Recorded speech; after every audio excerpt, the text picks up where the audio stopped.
Okay guys, good morning. Ito na ang iti sa poultry natin, oh. Dito sa Cabaluay, sa Lapacan. Ito na, ikarga namin. So, magkuha tayo ng more than 300 sacks. So, ang akin, 170. Yung isa, 120. So, 290. Ito na ang truck sa Municipal of Tungawan. Ito sa Inotruck, napakalaking truck. So, ito na. So, magkarga na tayo ngayon. Ito.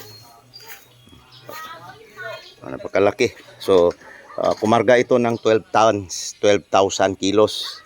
So, mga 300 to 400 sacks kaya niya kakargahin. Okay.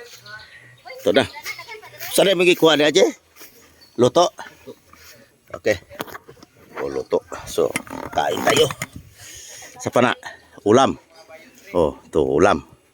So, pinirito, isda. So, di tayo mamahaw. Oh. Ito.